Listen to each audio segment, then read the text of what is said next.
Hi, ladies and gentlemen. It's Mrs. Rosenberg here, and I am excited to announce that we are entering our final book in American literature this year that we will be reading together.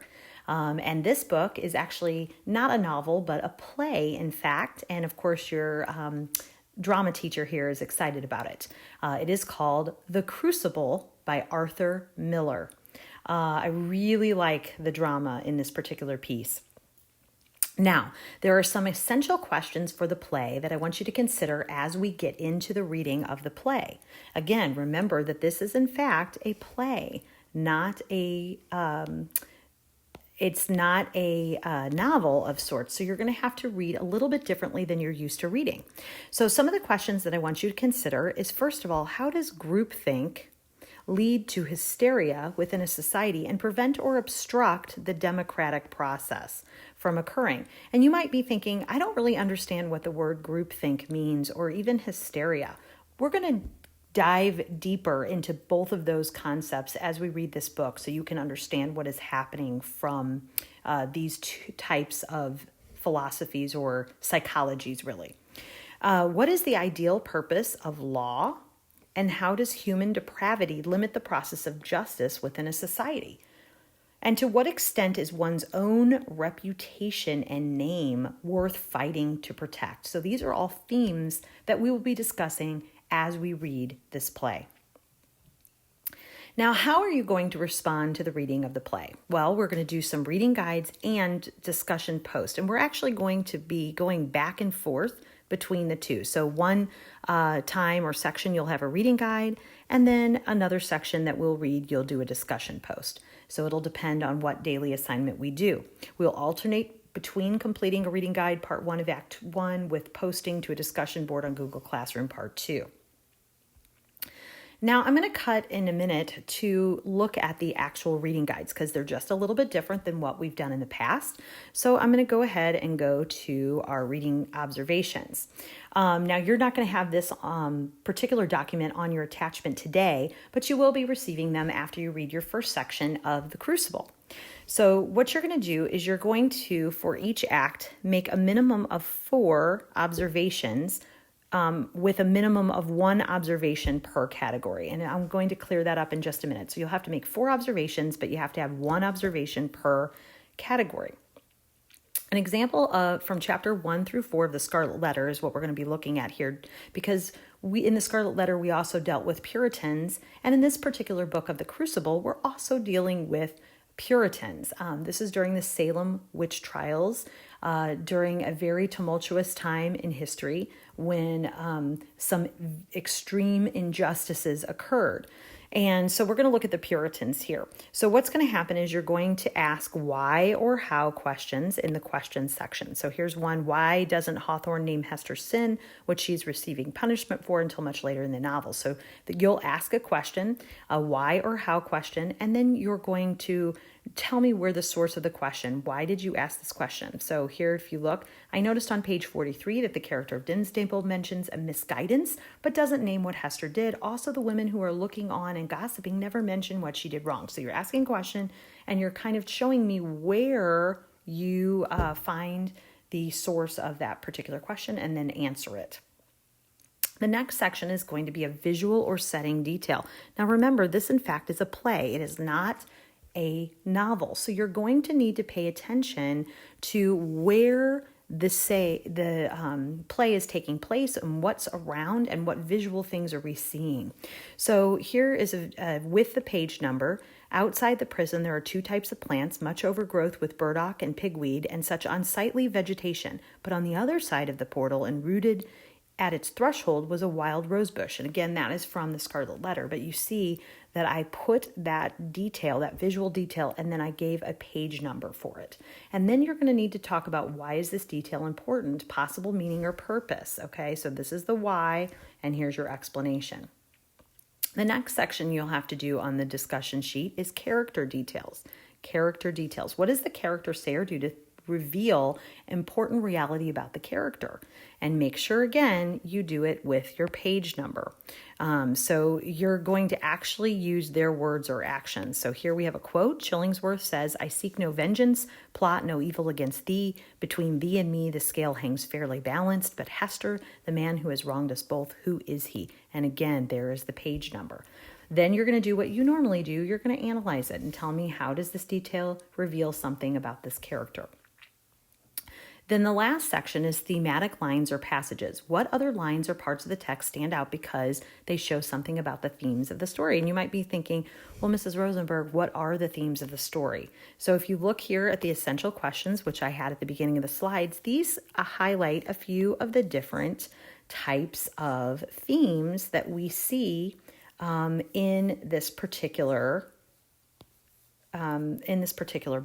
play. So groupthink, hysteria, obstructing the democratic process, law, human depravity, process of justice, reputation, and name. Those are different themes. So you're going to come up here and you're going to talk about what text stands out because it talks about a theme of the story.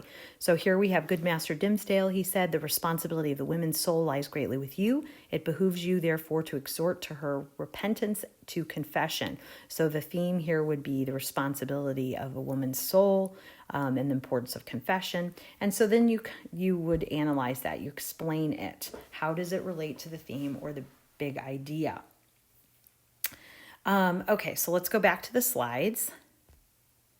And we just looked at that as sample reading guide. The other piece, which is a little bit new and you need to pay attention, is we're going to be using something called the flip grid. The flip grid is going to be linked to your Google Classroom, and you'll have to log into Flipgrid. It allows us to record videos, and you'll have some video responses. So after each act, you will be recording a short video of yourself performing a key line from the act. And this is for fun. It's just meant to be something to get you engaged with the text. So you're going to do a dramatic reading. You can add props. You can add people in your family. It's very short and fun. It shouldn't take a lot of concentration to do. I want you to read as dramatically as you can and share it with your classmates in this Flipgrid type of thing. Okay, so how do we set up Flipgrid? You're going to join my grid.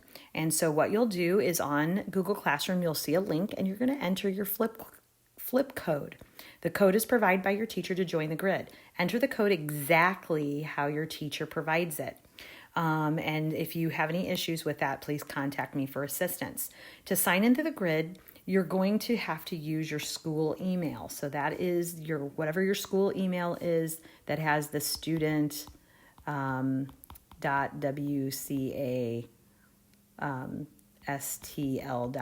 Okay, so your student email, you're going to log in there and you may need your student email password. Now, how do you record on Flipgrid? Well, first of all, what you're going to do is you're going to tap to record. It's very simple. There's a record button at the bottom. Add fun stickers, filters, text, and more. Tap the arrow on the bottom right to advance. You're going to review your video. You can trim it, rearrange, and add more. Tap the arrow in the bottom right to advance. And then take a selfie. The selfie can be the cover image for your video. Tap the arrow in the bottom right to advance. Finally, you submit your video, edit your name, add a title, a link, and then submit. So it's very, very simple. It's kind of like a social media platform for a class or education. So it's sort of like an Instagram for school. We will use Flipgrid for Wednesday's lesson. So you will need to get in and log in and play around with it and figure out what you're doing before we get to it's actually, I'm sorry, not Wednesday's lesson. We're going to be using it for Thursday's lesson. All right, now I'm going to give you a little bit of background for McCarthyism in the Crucible. But you know what? Before that, I think I'm going to try to show you on my screen what Flipgrid looks like.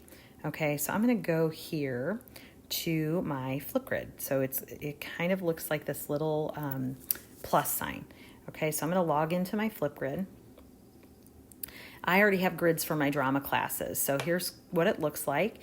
Here's what the American Literature link looks like here. Our first topic is going to be this, and I'm going to add a video example in this section which says add a topic focus, so you'll be able to see what I'm doing.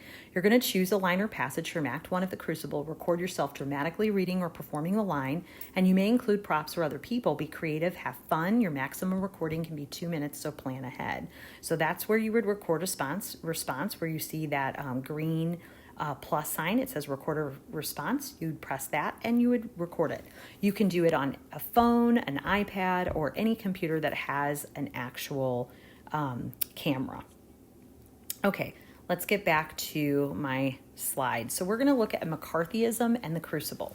Now, what's interesting about this particular book is that it was written in 1952 when people in America were really being accused of participating in communism, and they were even pointing out their friends and kind of telling people, saying, hey, I think my friend went to a communist meeting. So it was a big, strange time in history. If you don't know a lot about it, we will get into detail about it as we learn this.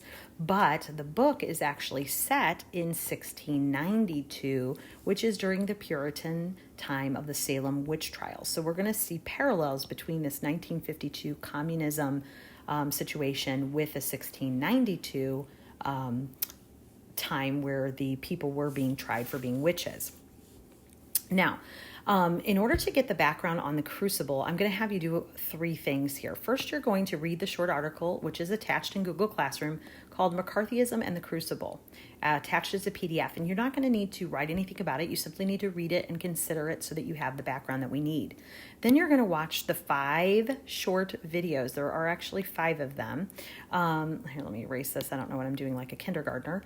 From the documentary on the Crucible and Arthur Miller. These are attached on Google Classroom. They're very short little clips, so you shouldn't have any problem watching them. And I want you to consider and answer the questions with each video. You do not need to write them, but you do need to know the answers. So all I'm asking you to do is to read the article, watch the videos, consider the questions, and consider what the answers would be. So this is the background that you need before we read the book.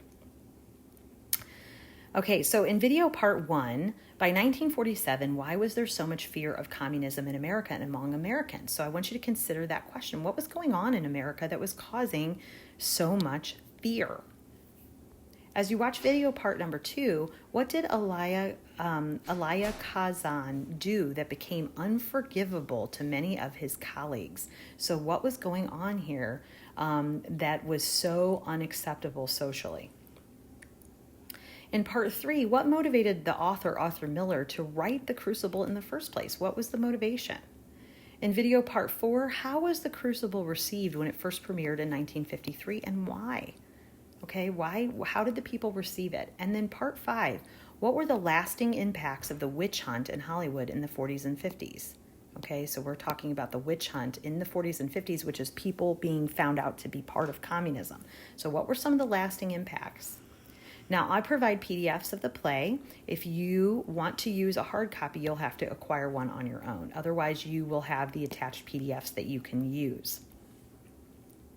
Okay, ladies and gentlemen, so this is our last book of the semester, The Crucible. I'm super excited to read it with you. I read it in high school myself. I reread the whole thing in a day because it just got so good. There's so much drama in it. And I think you can relate to some of the hysteria that might even be going on today with people like hoarding items during this whole quarantine situation. But we have hysteria, we have drama, we have finger pointing, there's all kinds of affair. It's the Crucible, kind of like the reality television series before such things existed. So it'll be interesting to see and hear your responses as we digest this book. Have a great day, and I will see you tomorrow.